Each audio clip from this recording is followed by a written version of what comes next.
जय श्रीराम।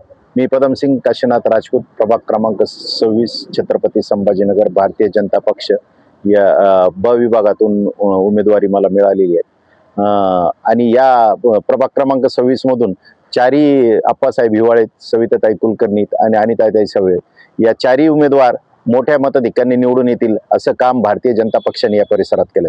मी या परिसरात गेले 12 वर्षापासून काम कार्यरत आहेत।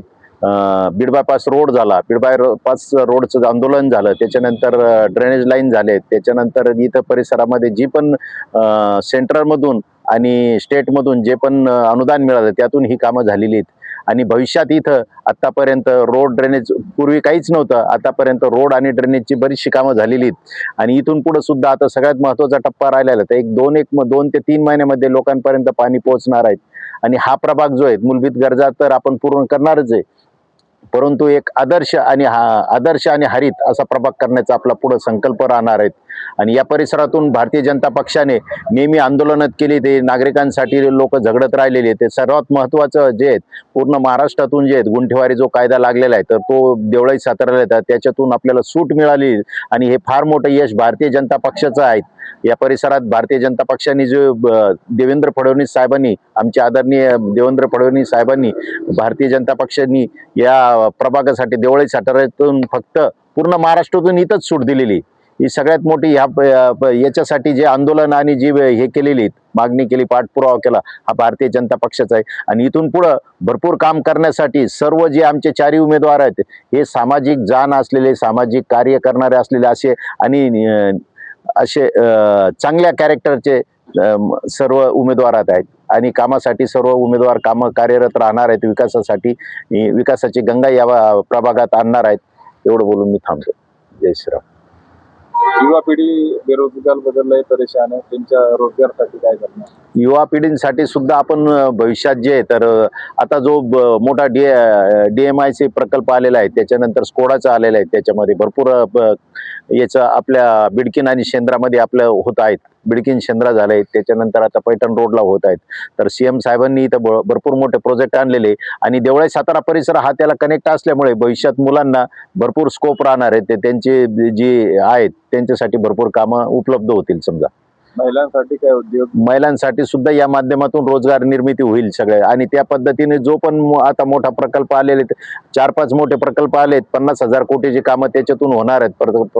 आणि त्या निमित्तातून पूर्ण भांडवल जे आहे पूर्ण परिसरात जे आहे पूर्ण सिटीमध्ये छत्रपती संभाजीनगरमध्ये ते पसरणार आहे। समजा सफारी पार्क मोठ्या प्रमाणामध्ये आपल्या होणार आहे पडेगाव परिसरामध्ये। हो हो, रोजगार तरुणांना मिळू शकतात। सफारी पार्क सुद्धा हा होणं गरजेचं आहे। आणि त्या माध्यमातून लोकांना समजा जो क्षण आहे तर तो आनंदाचा क्षण घालवतो, मुलांना त्याच्यातून भेटती प्राणी हे जे आहे तर त्याच्या माध्यमातून मुलांना, लहान मुलांना ते माध्यमातून माहिती होतं। आणि सगळ्यात मोठं म्हणजे त्या निमित्ताने सुद्धा रोजगार एक आपल्याला त्या याच्यातून सर्वांना मिळेल। समजा असं सरकारी योजना राहतात, आम लोकांना नाही पोहोचते, ते कसं बसणार? पूर्वीच्या योजना जे आहेत आम लोकांपर्यंत पोहोचत नव्हत्या, परंतु आता डायरेक्ट CM साहेबांनी आणि मोदी साहेबांनी असं काम केलं आहे का प्रत्येक जी पण योजना असली, काय असले, जे पण फंड्स असले तर ते डायरेक्ट आता कोणी मध्यस्थी नाही, डायरेक्ट मतदारापर्यंत, नागरिकापर्यंत पोहोचत आहेत। समजा त्याचा नागरिकांना आता आम्ही जेव्हा नागरिकांना भेटी देत आहेत तर त्यामध्ये लोक स्वतःच सांगतायत का मध्ये कोणीही मध्यस्थी नाही आणि डायरेक्ट लोकांपर्यंत योजना आणि फंड्स मिळत आहेत। सातारा परिसरामध्ये पाण्याचा फार भीषण प्रश्न आहे आणि ते गेल्या कित्येक वर्षापासून नागरिक त्याला तोंड देत आहेत। आपण तो प्रश्न कशा पद्धतीने सोडवा? मी स्वतः 12 वर्षापासून पाण्याच्या याच्यासाठी झगडत आहेत। मी स्वतः 2-3 आंदोलनं केलेत। महानगरपालिकेवर पहिला आम्ही मोर्चा घेऊन गेलो होतो संघर्ष समिती मार्फत, या माध्यमातून आम्ही कामं केलेले आहेत। पूर्वीपासून कामं करत जनसामान्याचं काम करण्यासाठी आमची सगळे संघटना आता कार्यरत आहेत। आणि पाण्याचा जो प्रश्न आहे, पाण्याच्या ज्यासाठी 2700 कोटी रुपये आपल्याला सँक्शन झाले, बरीचशी कामं झाली। फक्त देवळाई साताऱ्याच्या अंतर्गत पाण्याच्या टाकीचे काही कामं राहिलेत, तर एक 2 ते 6 महिन्यामध्ये सगळ्यांना पाणी भेटून जाईल आणि मुबलक पाणी भेटेल, 24 तास पाणी भेटेल। यात नशेवर काय सांगणार तुम्ही? युवा पिढी नशेपासून प्रवृत्त करण्यासाठी आता भरपूर कामं पाठीमागे जे भरपूर आता बघितले पेपर माध्यमातून आपल्याला माहिती झालेली का शहरामध्ये जे आहेत युवा पिढी जे नशेच्या आहारी गेलेली आहेत, तर त्याच्यासाठी भरपूर कंट्रोल आपण त्या माध्यमातून आणलेलं आहेत. परिसरात डिपार्टमेंट असो वरून महाराष्ट्र सरकारने त्याच्यावर भरपूर नियंत्रण आणलेलं आहे आणि त्याला नियंत्रित केलेलं आहे समजा असं. लाडक्या परंतु बहिणी तरी पण मी मुलांना सांगतो का नशेखोरीच्या आहारी न जाता आपला परिवार आपल्या आई वडिलांचा विचार करून चांगले कार्य करावे आणि होतकरू बनावे. लाडक्या बहिणी योजनेचा आपल्याला फायदा होईल. लाडक्या बहिणी योजनेचा फायदा तर सर्वांना होणारच आहे, त्याच्याबद्दल नाही. परंतु त्यापासून बरेचसे महिला सक्षम झालेल्या आहेत, कार्यरत आहेत आणि यासाठी हे अनुदान चालू केलेलं आहे. भ्रष्टाचारावर काय नीती तुमची? भ्रष्टाचार तर थांबला पाहिजे. भ्रष्टाचार आणि आता भ्रष्टाचार बराच कमी झाला आहे. जो पूर्वीच्या काळात 15-20 वर्षापूर्वी जो भ्रष्टाचार होत होता, तो त्याच्यातले कमीत कमी 100 रुपये जर दिले तर 80 रुपयाचा भ्रष्टाचारच होत होता. 20 रुपयेपर्यंत पोहोचत होते.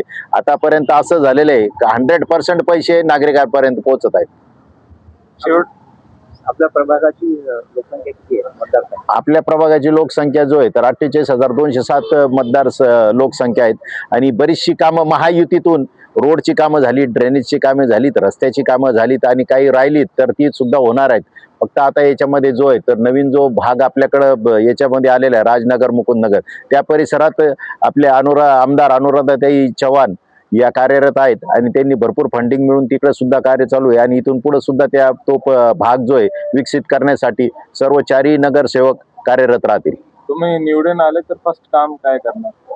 मी निवडून आल्यानंतर फर्स्ट काम याच्यासाठी का पाण्याच्यासाठी कार्यरत आहे. सगळ्यात महत्त्वाची गोष्ट पाणी लोकांपर्यंत लवकरात लवकर पोहोचलं पाहिजे आणि जो परिसर आहे आपल्याला परिसर एक हरित करायचा आहे. आपल्याला त्या पद्धतीने झाडं लावल्या जातील, ओपन जिम्स झाले जातील, त्याच्यानंतर मैदानं जे आहेत, मंदिरं जे आहेत, मंदिरं आणि मैदानं नागरिकांसाठी बसण्याची सोय या परिसरात नाही. खुली जागा जी आहे तर त्याला आपण डेव्हलप करणारे विकसित करणारे. तुमचे परिसर लोकांना काय आव्हान करणार?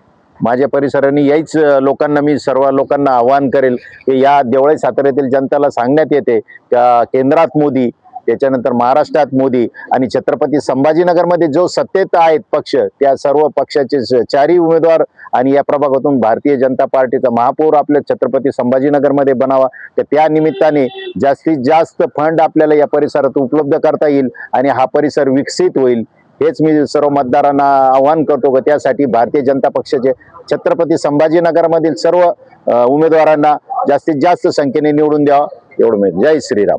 तुमचं नाव, निशाणी आणि नंबर, बटन नंबर सांगा. माझं नाव पदमसिंग काशीनाथ राजपूत, प्रभाग क्रमांक 26.